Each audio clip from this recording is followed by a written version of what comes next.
നമസ്കാരം. കൊടുത്താൽ കൊല്ലത്തും കിട്ടും. കിട്ടിത്തുടങ്ങിയപ്പോൾ നിലവിളിച്ചോടുകയാണ്, നിലവിളിച്ചുരുളുകയാണ് മമത. എല്ലാ പ്രതിപക്ഷ പാർട്ടികളുടെയും ഐക്യത്തിന് ആഹ്വാനവുമായി മമത.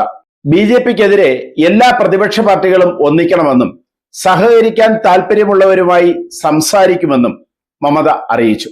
ഇടത് പാർട്ടികളും തീവ്ര ഇടതുപക്ഷ കക്ഷികളും കോൺഗ്രസുമെല്ലാം ബി.ജെ.പിക്കെതിരെ ഒന്നിക്കണമെന്നാണ് മമതയുടെ ആഹ്വാനം. ബി.ജെ.പി അധികാരത്തിൽ വന്നതിന് ശേഷം തൃണമൂൽ കോൺഗ്രസിനെതിരെയുള്ള ആക്രമണങ്ങൾ പശ്ചിമ ബംഗാളിൽ വർദ്ധിച്ചിരിക്കുന്നു എന്ന് മമത അഭിപ്രായപ്പെടുന്നു. 35 വർഷത്തെ CPM ഭരണത്തെ അട്ടിമറിച്ചുകൊണ്ടാണ് മമതയുടെ തൃണമൂൽ കോൺഗ്രസ് പശ്ചിമ ബംഗാളിൽ അധികാരമേൽക്കുന്നത്. 15 വർഷം മുടിചൂടാ മന്നവയായി വാണിരുന്നു മമതാ ബാനർജി. 35 വർഷം ഇടതുപക്ഷം ഭരണം നിലനിർത്തിയത് അക്രമമാർഗങ്ങളിലൂടെയായിരുന്നു. അക്രമമാർഗങ്ങൾ എന്ന് പറഞ്ഞാൽ എതിർക്കുന്ന എന്തിനേയും തച്ചുടയ്ക്കുക, അടിച്ചു തകർക്കുക. അക്രമങ്ങളിലൂടെ വളർന്ന അല്ലെങ്കിൽ നിലനിന്ന ഇടതുപക്ഷത്തിനെതിരെ ഒന്നിക്കണം എന്ന പ്രാർത്ഥനയുമായി മമത സമീപിച്ചത് കേന്ദ്ര സർക്കാരിനെയാണ്.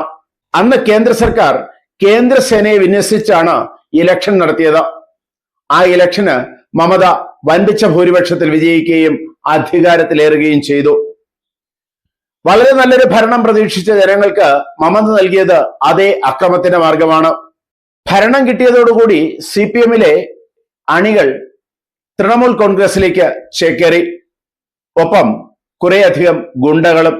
ഇന്നലെ വരെ അവർ CPM-ന്റെ ഗുണ്ടകളായിരുന്നുവെങ്കിൽ ഭരണം മാറിയപ്പോൾ അവർ TMC-യുടെ ഗുണ്ടകളായി മാറി. ഭരണത്തിന് മറ്റ് വ്യത്യാസങ്ങളൊന്നുമില്ല. താൻപോരിമയും ധിക്കാരവും അഹങ്കാരവും ആക്രമണങ്ങളും കൊണ്ട് മമത നാടുവാണു. എതിർ ശബ്ദങ്ങളെ ഗുണ്ടകളെ വച്ച് തന്നെ അടിച്ചമർത്തി. അങ്ങനെ CPM-നെയും കോൺഗ്രസിനെയും അവർ ഇല്ലാതെയാക്കി. ആ രീതിയിലായിരുന്നു മമതയുടെ 15 വർഷത്തെ ഭരണം മുന്നോട്ട് പോയത്. സഹികെട്ട ജനം ഇത്തവണ മമതയെ പുറത്താക്കി. ഇപ്പോൾ അടി തിരിച്ചു കിട്ടി തുടങ്ങി.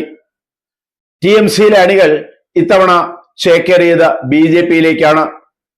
തീർച്ചയായും കൂടെ കുറച്ച് ഗുണ്ടകളും ഉണ്ടാകും, അത് പറയണ്ടല്ലോ. അപ്പോൾ അവരുടെ ഭാഗത്ത് നിന്ന് അടി തുടങ്ങി. TMC-ക്ക് നിൽക്കാൻ നിവൃത്തിയില്ല. ഇന്നലെ കൊടുത്തതെല്ലാം കിട്ടിത്തുടങ്ങി. TMC എന്ന വാക്ക് വന്നാൽ അടി കിട്ടും എന്നൊരു ഘട്ടമായി. TMC-യിലെ ബോർഡ് കണ്ടാൽ ആ കെട്ടിടം പൊളിച്ചു മൂട്ടിലിടും എന്ന അവസ്ഥയായി. അപ്പോഴാണ് മമതയ്ക്ക് ഐക്യത്തെക്കുറിച്ച് ഓർമ്മ വന്നത്. ഇന്നലെ തകർത്ത CPM-ഉം CPI-യും കോൺഗ്രസും ഒക്കെ തങ്ങളോടൊപ്പം കൂടണമത്രേ. എന്നാൽ ബംഗാളിൽ കിട്ടിയ തിരിച്ചടിക്ക് പിന്നാലെയുള്ള മമതയുടെ ഈ ആഹ്വാനം തള്ളിയിരിക്കുകയാണ് CPM-ഉം കോൺഗ്രസും ഉൾപ്പെടെയുള്ള പ്രതിപക്ഷ പാർട്ടികൾ. കാരണം മറ്റൊന്നുമല്ല, ഇത് ധൃതരാഷ്ട്ര ആലിംഗനമാണ് എന്ന് ആ പാർട്ടികൾക്കറിയാം. മമതയുടെ അടുത്താൽ മമത തങ്ങളെയും ഇല്ലാതെയാക്കും എന്നുള്ള ഉറപ്പ് ആ പാർട്ടികൾക്കുണ്ട്. അതുകൊണ്ട് തന്നെയാണ് ആ പാർട്ടികൾ ഈ ആഹ്വാനത്തിൽ നിന്നും പിന്തിരിഞ്ഞോടുന്നത്. ജനാധിപത്യം അപകടത്തിലാക്കിയ മമതയോടൊപ്പം ചേരാൻ തങ്ങൾ തയ്യാറല്ല എന്നും മമതയുടെ കാലത്ത് ജനാധിപത്യം അപകടത്തിലായിരുന്നു എന്നും CPI പറയുന്നു. മമത അഴിമതിക്കാരിയും വർഗീയവാദിയുമാണെന്ന് CPM-ഉം ആണയിടുന്നു. അങ്ങനെയുള്ള ഒരാളിനോടൊപ്പം കൂട്ടുചേരാൻ CPM തയ്യാറല്ല. തീവ്ര ഇടതുപക്ഷ കക്ഷികളും അതിനെ തള്ളിയിരിക്കുകയാണ്. മമത സ്വേച്ഛാധിപതിയായ വലതുപക്ഷ പ്രതിനിധിയാണ് എന്ന് CPI-ML പറയുന്നു. അങ്ങനെ ആരും മമതയോട് അടുക്കാതായി. മുൻ തിരഞ്ഞെടുപ്പുകളിൽ കോൺഗ്രസിനെ ശക്തമായി അപകീർത്തിപ്പെടുത്തുകയും പരിഹസിക്കുകയും ചെയ്ത് ഇപ്പോൾ BJP-ക്ക് വഴിയൊരുക്കിയ മമതയോട് ഒട്ടി നിൽക്കാൻ തങ്ങൾ തയ്യാറല്ല എന്ന് കോൺഗ്രസ് വക്താവും പ്രതികരിക്കുന്നു. എന്തായാലും നിലവിളിച്ചുകൊണ്ട് സഹായത്തിനോടിയ മമതയെ എല്ലാവരും തള്ളിക്കളഞ്ഞിരിക്കുകയാണ്. ഇനിയൊരു തിരിച്ചുവരവ് ഉണ്ടാകില്ല എന്ന് മനസ്സിലാക്കിയ മമത ഭരണഘടനാ പ്രതിസന്ധിയെ സൃഷ്ടിച്ചിരുന്നു. ഇലക്ഷൻ തോറ്റപ്പോൾ മുഖ്യമന്ത്രി സ്ഥാനം വച്ചൊഴിയാൻ തയ്യാറായില്ല.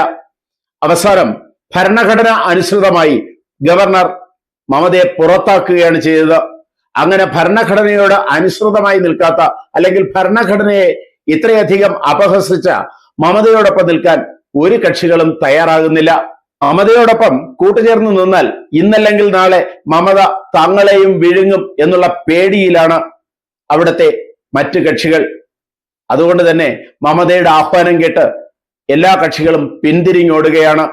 കൂടുതൽ വാർത്തകളും വിശേഷങ്ങളുമായി ഉടൻ ദയവായി ഈ ചാനൽ സബ്സ്ക്രൈബ് ചെയ്യുക.